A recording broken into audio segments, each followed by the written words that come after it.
नमस्कार साथियों, स्वागत है आपका पेशे डेयरी वाला में। तो आज हम जो हमारी बछड़ी इसको लगभग ब्याए हुए 25 दिन के आसपास हो गए हैं। तो ये तार पानी दे रही थी तो हमने इसको इंसेमिनेशन करवा दिया इसका। तो उसी के बारे में हम बात करेंगे। और वैसे तो बोलते हैं कि पहली जो हीट है उसको मिस कर देना चाहिए, लेकिन हमने ट्राई किया है कि इसको हम जल्दी से जल्दी प्रेगनेंट करवा दें। और उसका रीज़न ये है कि ताकि ये अगली बार, क्योंकि अभी ये गर्मी के महीने में अभी ब्याई है जून के महीने में, तो ताकि इसका जो बयान जिसे बोलते हैं हम इसको थोड़ा शिफ्ट कर पाएँ ताकि ये सर्दी की तरफ इसका बयान चला जाए। और अगर हम इंजेक्शन की बात करें तो हमने इसके लिए जो इंजेक्शन यूज़ किया, हमने ABS कंपनी का हमने यूज़ किया डस्टरबुल। और इसका अगर मैं आपको दिखाऊं तो देखिए लिखा हुआ है यहाँ पे डस्टर ET सेक्सेड, और साथ में इसका नंबर भी लिखा हुआ है 018-392। तो इस बुल के बारे में अगर डिटेल से बात करेंगे हम आपको दिखाएंगे इसकी ABS की साइट से। और साथ ही अगर हम डस्टर बुल की बात करें तो डस्टर बुल की अगर डिटेल निकाल लें, हम यहाँ पे ABS की साइट पे आ गए हैं। तो देखिए, जब हमने इंजेक्शन यूज़ किया, अगर इसकी हम बात करें तो सबसे पहले तो यहाँ पे देखिए इसका जो सायर, जो कि मतलब इसका फादर है, उसका नाम दिया हुआ, मदर का नाम दिया हुआ, ऐसे ही इसके दादी और नानी साइड जितने भी इनके यहाँ पे नाम दिए हुए हैं। उसके बाद हम बात करते हैं जो यहाँ पे पेडिग्री दी हुई है, इसमें भी इनके जो मदर और फादर साइड के नाम मिलेंगे यहाँ पे आपको, डोनाटिलो, फ्रेडी और प्लेनेट। अगर बात करें उससे बाद नेट मेरिट की बात करें और total performance index. Net merit के सामने आप देख पा रहे होंगे जो यहाँ पे दिया हुआ है, ये डॉलर का साइन दिया हुआ है, तो मतलब ये आपके फार्म को कितने का फ़ायदा पहुंचाएगा अप्रोक्सीमेटली, इन्होंने ये वो एस्टिमेट होता है।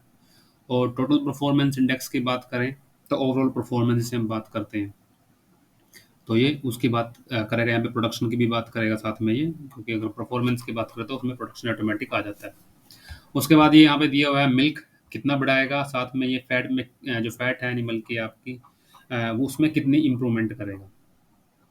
और उसके बाद आपकी ये प्रोडक्टिव लाइफ की बात करता है, जो उसमें भी ये क्या करेगा, इम्प्रूवमेंट करेगा। जहाँ पे प्लस का साइन है मीन्स वहाँ पे वो अच्छी इम्प्रूवमेंट कर रहा है। और उसके बाद डॉटर प्रेगनेंसी रेट की, जो उसकी आगे बछड़ियाँ आएंगी उनकी प्रेगनेंसी रेट में भी क्या करेगा, ये इजाफा ही करेगा।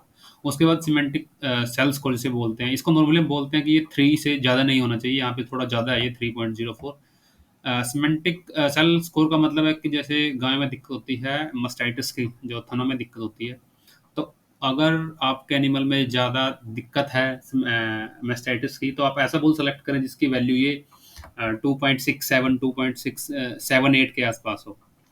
और ऐसे ही अगर हम बात करें हीफर कंसेप्शन रेट, जो हीफर की है या काऊ की कंसेप्शन रेट है, उसमें भी क्या कर रहा है, ये इम्प्रूवमेंट कर रहा है। साथ में यहाँ पे काविंग ट्रेड्स की बात करें, means sire calving ease, daughter calving ease या स्टिल बर्थ की बात कर रहा है, तो काविंग ईज का मतलब है कितना इजीली उसका जो बच्चा है, इसके बच्चे इजीली, मतलब कि जो बात करें जो जिस भी जैसे हमने अपने एनिमल को लगाया तो कितनी आसानी से वो ब्याह जाती है। और डॉटर काविंग इसका मतलब है जो उसके आगे बच्चे होंगे इसके, वो कितनी आसानी से दिया जाते हैं। और स्टिल बर्थ का मतलब यहाँ पे दिया हुआ है कि जिसे फंसने की सी प्रॉब्लम रहती है, कि जो बच्चा कहीं पर मर जाता है, फंस जाता है, तो ये उस चीज़ का इंडिकेटर बता रहा है यहाँ पे। और साथ में हम जिसकी हम बात करते हैं, जो हम बात करते हैं A1 A2 मिल्क के, तो यहाँ पे इन्होंने गिवन है बीटा कैसीन। तो इसके दोनों साइड में कई बार आपको यहाँ पे एनिमल का मिलता है A1 और A2, तो इस केस में दोनों केस में क्या है, A2 है। और नीचे थोड़ा इन्होंने ये सारा स्कोर दिया हुआ है, इसमें आपके बेसिकली पूरे एनिमल की बॉडी स्ट्रक्चर के बारे में बात कर रहे हैं यहाँ पे। तो ये जो भी जीरो से अगर इस साइड जा रहे हैं, तो इसका मतलब है ये कि भाई इंप्रूवमेंट हो रही है कंपैरेटिवली ज़्यादा, और इस साइड जो जा रहे हैं मतलब ज़्यादा इंप्रूवमेंट नहीं हो रही है उस पर्टिकुलर ट्रेट के बारे में। चाहे आप एनिमल के अडर के बारे में बात कर लो, उसका अडर कितना टाइट होगा, या उसके बॉडी स्ट्रक्चर के बारे में बात कर लो, या उनके हुफ्स के बारे में जिसे बोलते हैं उनके बारे में बात कर लो, तो ये सारी डिटेल यहाँ पे दी हुई है। जब भी आपको कोई भी इंजेक्शन लगवाना है तो उसका प्रॉपर आप रिकॉर्ड रखें। और अगर इसके मिल्क रिकॉर्ड की बात करें, सच यहाँ पे मिल्क का रिकॉर्ड नहीं गिवन है, लेकिन इसका अगर हम और जगह इसका डाटा गिवन है, तो अगर हम डस्टरबुल की बात करें तो इसका 295 डेज 295 दिनों का और 3 टाइम मिल्किंग का लगभग 15,000 लीटर दूध का इसका रिकॉर्ड है। और हमने जो सेक्सड सीमन यूज़ किया डस्टर का, सो साथ में थोड़ी ये प्रॉब्लम रहती है सेक्सड सीमन के साथ कि कंसेप्शन बहुत कम होती है इनकी, और ख़ासकर गर्मी के सीज़न में। तो अगर गर्मी का सीज़न है लेकिन कंसेप्शन कम रहती है, बट रिस्क लेना हमने ठीक समझा, क्योंकि फिर अगर बछड़ा होता है तो उसमें चांसेस रहते हैं कि आपको फिर बछड़े के ऊपर भी खर्चा करना पड़े, दूध भी पिलाना पड़ेगा। तो वो खर्चे और सीमन पे खर्चा करना बेटर ऑप्शन है, बजाय कि आगे बछड़े को अगर आप 3 महीने 2 महीने तक दूध भी पिलाते हो, तो अगर डेली का आप 2 लीटर दूध भी पिलाते हो तो कॉस्ट बहुत ज़्यादा हो जाती है। तो उससे बेटर है कि आप सेक्सड सीमन यूज़ कर लो। और दूसरी बात, अगर दूध की बात करें तो इसकी माँ का, अगर दूध की बात करें, इसकी जो माँ थी इस गाय की, खुद उसने 25 लीटर दूध निकाला हुआ था।